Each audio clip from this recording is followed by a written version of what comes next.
पैसे को हाँ कहें। पैसा पैसा पैसा, सब जगह पैसा। अगर आपकी जेब में नहीं है तो आपके मन में है, दिमाग में है। प्रत्येक के जीवन का और आपके अपने जीवन का एक हिस्सा है पैसा।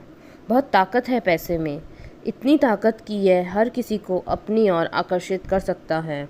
पैसे की ताकत को देखने के लिए एक प्रयोग करके देखिए।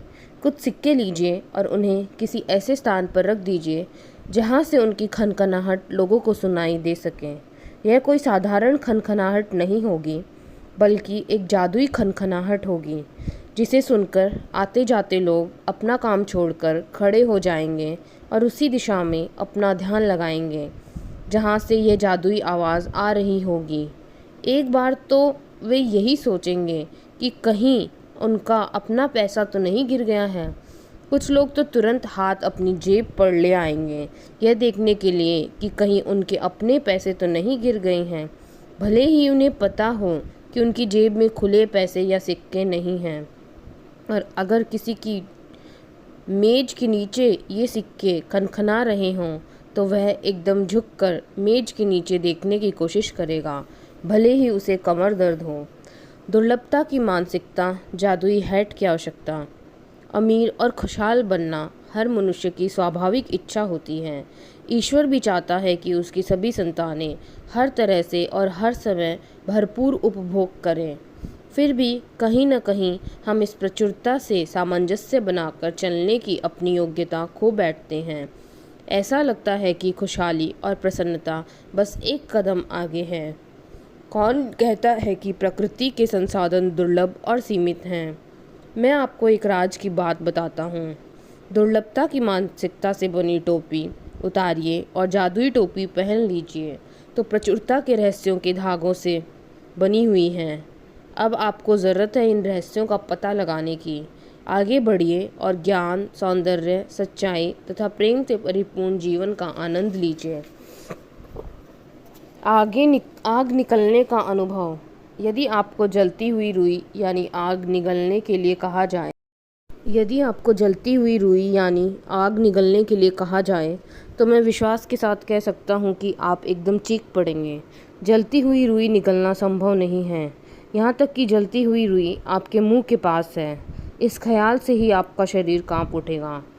अब अगर मैं स्वयं जलती हुई रुई खाकर आपको दिखाऊं, जैसा हम मनी वर्कशॉप में कभी कभी करते हैं, तो आपके मन में किसी कोने में यह बात ज़रूर उठेगी कि यदि कोई ऐसा कर सकता है तो मैं क्यों नहीं। और फिर यहीं से शुरू होती है असंभव को संभव के रूप में देखने समझने की प्रक्रिया।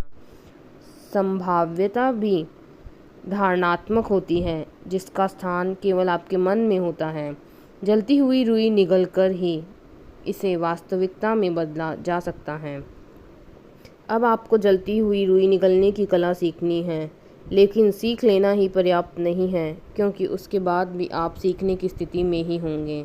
इसे सीखने की स्थिति से करने या कर दिखाने की स्थिति में कार्य करके स्वयं अनुभव प्राप्त करना होगा। अतः आपको ज़रूरत है स्वयं अनुभव करने की।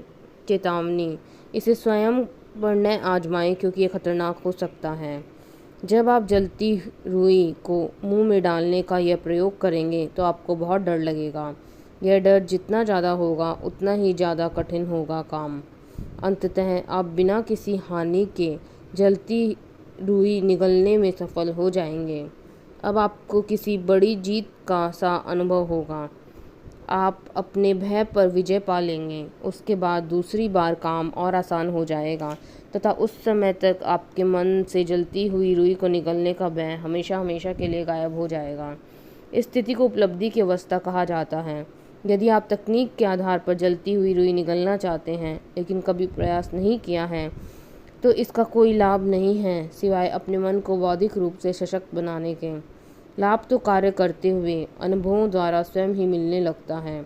इस तरह के हर काम में यह प्रक्रिया होती है, चाहे वह जलती हुई रुई निगलने का काम हो, स्टॉक मार्केट में पहली बार निवेश करने का काम हो, या फिर धन से संबंधित कोई अन्य नया काम हो। इन सब से आपको इन अवस्थाओं से गुजरना पड़ेगा। असंभाव्यता की अवस्था और उसके बाद असंभाव्यता के संभाव्यता में बदलने की अवस्था, तीसरी अवस्था। कार्यानुभव की अवस्था, जहां आपके बड़े भय का सामना करना पड़ेगा, और अंतिम अवस्था होगी उपलब्धि की अवस्था, जहां आप सफलतापूर्वक व्यक्तिगत अनुभव प्राप्त कर चुके होंगे। कार्य करने की अयोग्यता या असमर्थता ही आपको सफलता हासिल करने से रोकती है। अतः बच्चों जो चलना सीख रहे हैं की तरह धीरे धीरे सही दिशा में आगे कदम बढ़ाइए। इस दौरान अगर आपका पाँव कहीं लड़खड़ाता भी है तो चिंता या निराशा की कोई बात नहीं, क्योंकि असफलता ही सफलता के लिए रास्ता तैयार करती है। यह बात आपके जीवन में सदैव काम आएगी। अतः कार्य को प्राथमिकता दीजिए। कार्य के बिना पैसा न कभी आया है और न कभी आएगा। यह बात अपने मन में गहराई से बिठा लीजिए कि जानने का अर्थ कुछ न करना नहीं है, सिर्फ करने से ही कार्य का लाभ मिल सकता है। पैसे का महत्व।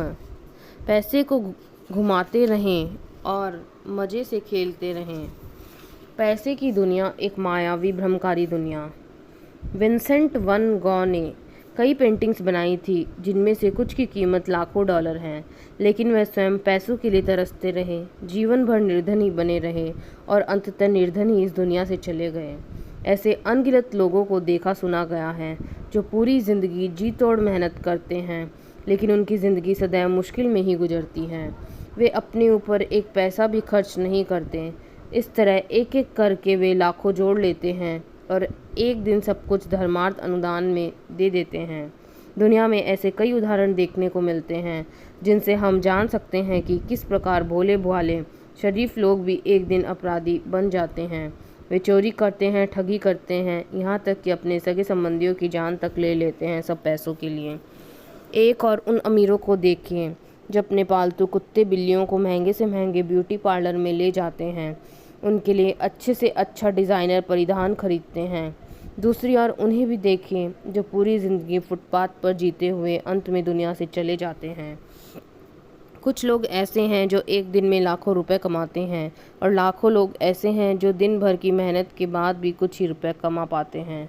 ऐसे भी कई लोग दिखाई देंगे जो धन दौलत से भरे पूरे होने पर भी स्वयं को असुरक्षित महसूस करते हैं, और दूसरी ओर ऐसे लोगों की भी कमी नहीं है जो अपनी सीमित आय में भी संतुष्ट और सुरक्षित महसूस करते हैं। एक और उन लोगों के देखिए जिन्हें महंगे से महंगे और आरामदायक बिस्तर पर भी नींद नहीं आती। दूसरी ओर आपको ऐसे लोग भी दिखाई देंगे जो पथरीली ज़मीन पर भी चैन की नींद सो लेते हैं। कुछ ऐसे उदाहरण देखने को मिलते हैं जिनमें एक भिखारी अमीर बनकर लोगों के लिए प्रेरणा का स्रोत बनता है।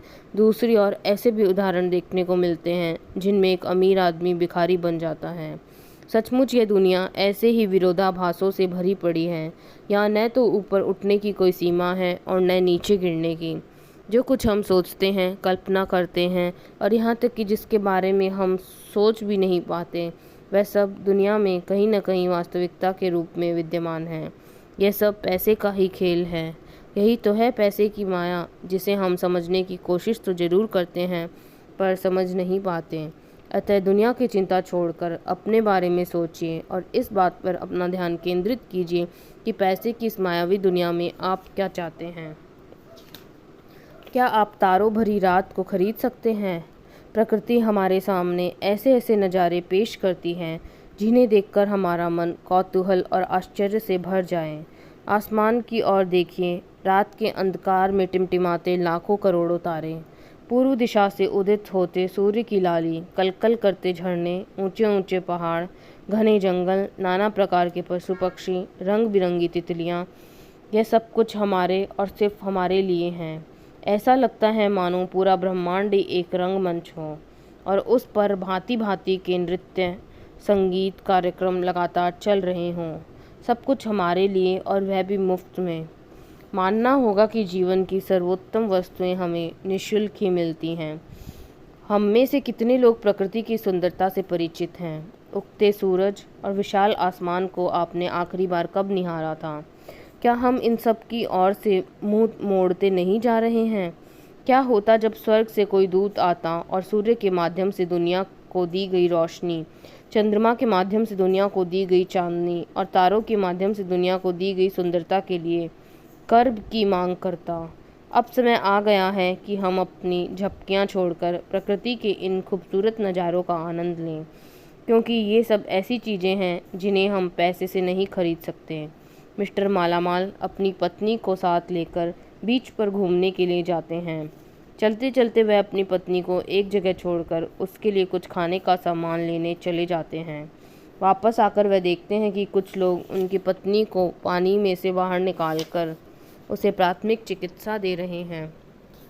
वह पूछते हैं, क्या कर रहे हो तुम लोग? उत्तर मिलता है, हम इन्हें कृत्रिम सांस दे रहे हैं।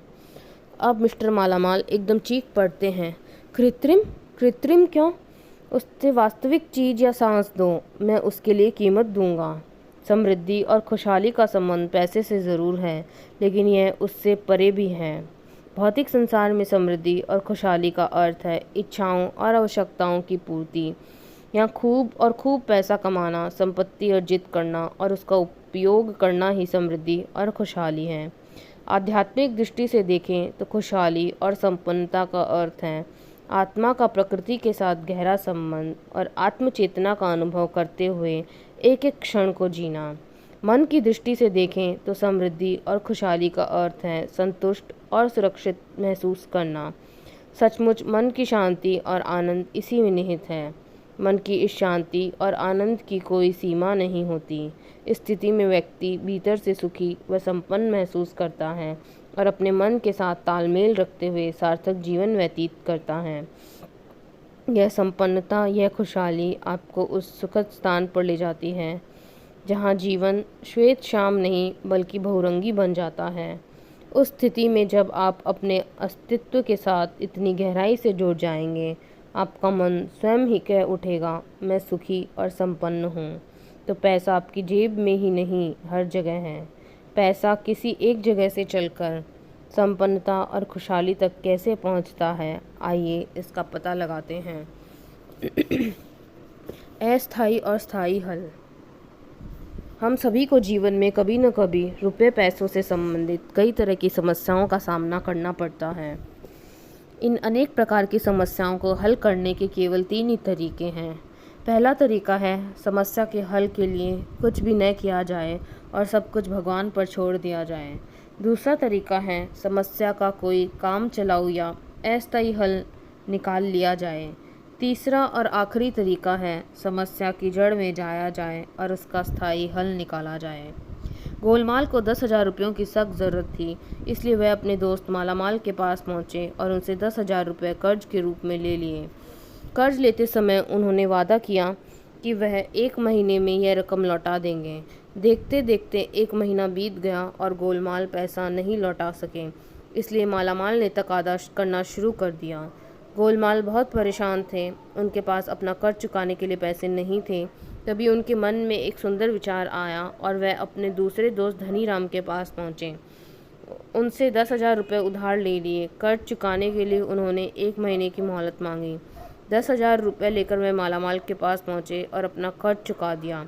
अब गोलमाल ने राहत की सांस ली, उन्हें पूरे 1 महीने का समय जो मिल गया था। धीरे धीरे फिर 1 महीना बीत गया था और धनीराम ने तकादा शुरू कर दिया था। अब गोलमाल फिर अपने पहले दोस्त मालामाल के पास पहुँचे और 1 महीने में वापस देने का वादा करके 10,000 रुपये उधार ले लिए। रुपए लेकर वह धनीराम के पास गए और अपना कर्ज चुका दिया। गोलमाल अपनी इस तरकीब पर बहुत खुश थे। इसी तरह कभी मालामाल से पैसे लेकर धनीराम को देते और कभी धनीराम से लेकर मालामाल को देते हुए कई महीने का समय बीत गया। धीरे धीरे स्थिति यहाँ तक पहुँच गई कि गोलमाल को याद ही नहीं रहता कि पैसे मालामाल से लेकर धनीराम को देने हैं या धनीराम से लेकर मालामाल को देने हैं।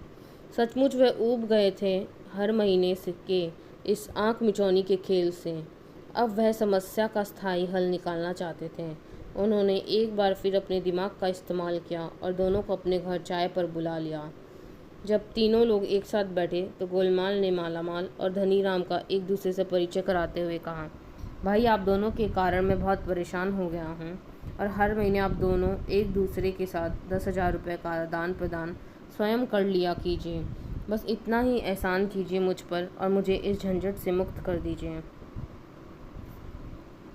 हम में से भी कई लोग पैसे की अपनी समस्या का हल कुछ इस तरह निकालते हैं।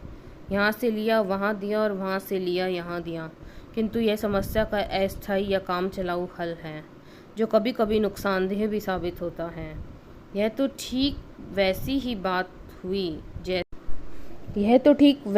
बात हुई जैसे कोई माली सूखे पौधों में पानी डालने की बजाय उसकी पत्तियों को साफ सुथरा करके उस पर पानी डाले। भारतीय आयुर्वेदिक चिकित्सा पद्धति में स्वास्थ्य समस्या का स्थायी हल निकाला जाता था।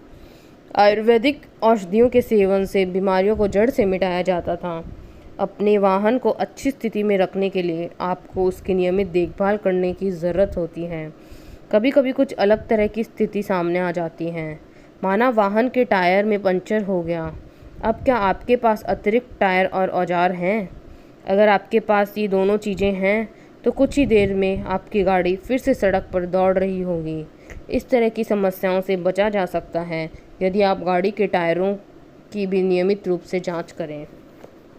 प्राकृतिक आपदाओं, युद्ध आदि जैसी बाह्य परिस्थितियों पर हमारा ज़्यादा नियंत्रण नहीं होता, जबकि इनसे हमारी आर्थिक व्यवस्था पर गहरा प्रभाव पड़ता है। परंतु हम स्वयं को तो नियंत्रण और संतुलन में रख ही सकते हैं। हम प्रकृति के नियमों के साथ तालमेल रखते हुए अपने अर्थ प्रबंधन को हर स्थिति के अनुकूल बना सकते हैं, जिससे आर्थिक संकट के दौर में हम अपनी सुरक्षा कर सकें। आपने देखा होगा कि कुछ लोग बड़ी से बड़ी आर्थिक कठिनाई की स्थिति में भी अप्रभावित बने रहते हैं। ऐसा क्यों? क्योंकि उन्होंने अपनी मुश्किल स्थितियों से निपटने की तैयारी पहले ही कर ली होती है। बचत करके, आवश्यक अतिरिक्त संसाधन जुटाकर, पर्याप्त अतिरिक्त संसाधन जुटाकर हम भी अपनी संकट की घड़ी में अप्रभावित बने रह सकते हैं। अतः बचत जितनी जल्दी शुरू कर दी जाए उतना ही अच्छा है। परहेज रखना इलाज से कहीं अधिक बेहतर होता है। अतः नियमित रूप से बचत करके और धन का विवेकपूर्ण प्रबंधन करके ही हम संभावित आर्थिक संकट से स्वयं को बचा सकते हैं। जीवन में सदैव पैसे की समस्या का स्थायी हल निकालने की कोशिश करें। पैसे के बिना आप बेजान हैं। सबसे बड़ा झूठ जो हम अक्सर सुनते हैं वह है, पैसा मेरे लिए महत्वपूर्ण नहीं है। शायद इस सच्चाई के लिए किसी प्रमाण की ज़रूरत नहीं है कि आज आप जो कुछ भी हैं, जहाँ भी हैं, और अब से कुछ साल बाद आप जो कुछ होंगे, जहाँ भी होंगे, ये सब कुछ पैसे द्वारा निर्धारित होता है। इस पर भी यह कहना कि मेरे जीवन में पैसा महत्वपूर्ण नहीं है, वास्तव में एक बड़ा झूठ है। आप जहाँ भी हैं, जिस स्तर पर भी हैं, आपकी जैसी भी छवि है, सब पैसे की बदौलत है। पैसा ही आपके जीवन की गाड़ी को आगे बढ़ाता है। जिस तरह गाड़ी में ईंधन न होने पर गाड़ी खड़ी हो जाती है, उसी तरह यदि जीवन में पैसा नहीं है तो जीवन रुक जाता है। दूसरे शब्दों में, जीवन में पैसे की वही भूमिका है जो सांस लेने में वायु की, नवजात शिशु के लिए माँ के दूध की और शरीर को सक्रिय रखने में रक्त संचार की भूमिका होती है। आप इससे प्यार करें या नफरत, लेकिन किसी भी हालत में आप पैसे के बिना नहीं रह सकते। एक मित्र, यार मैं बहुत मुश्किल में हूँ, यह मेरे जीवन मरण का सवाल है, मुझे तुम्हारी सलाह चाहिए। गोलमाल, चिंता की कोई बात नहीं, मैं सलाह अच्छी देता हूँ, पर पहले अपनी समस्या तो बताओ। मित्र, मुझे एक आँख वाली उस विधवा से शादी करनी चाहिए जो लखपति हो, या उस खूबसूरत लड़की से जो गरीब है और जिसे मैं प्यार करता हूँ। गोलमाल, यार तुम्हें अपने दिल पर विश्वास करना चाहिए, तुम्हारा दिल क्या कहता है। मित्र, यार सचमुच तुमने मेरी आंखें खोल दी, पैसे ही दुनिया में सब कुछ नहीं होता। अब मैं उस लड़की से शादी करूँगा जिसे मैं प्यार करता हूँ, भले ही वह गरीब है। गोलमाल, बहुत अच्छा, हमेशा अपने दिल की बात माननी चाहिए। वैसे अब जबकि तुमने गरीब लड़की से शादी करने का फैसला कर ही लिया है, तो तुम उस एक आँख वाली विधवा का फ़ोन नंबर मुझे दे दो। अगर आप सोचते हैं कि पैसे का महत्व केवल जन्म से लेकर मृत्यु तक ही है, तो आपकी सोच गलत है। मृत्यु के बाद अंतिम संस्कार में क्या पैसों की ज़रूरत नहीं पड़ती? अतः अभी और इसी समय निश्चय कीजिए, आप पैसा चाहते हैं या नहीं। अगर पैसा चाहते हैं तो सबसे पहले उसके महत्व को समझिए, उसके प्रति स्पष्ट सोच अपनाइए। अगर आप पैसे के खिलाफ हैं तो अभी समय है, सचेत हो जाइए, क्योंकि इससे आपको कुछ नहीं मिलने वाला है।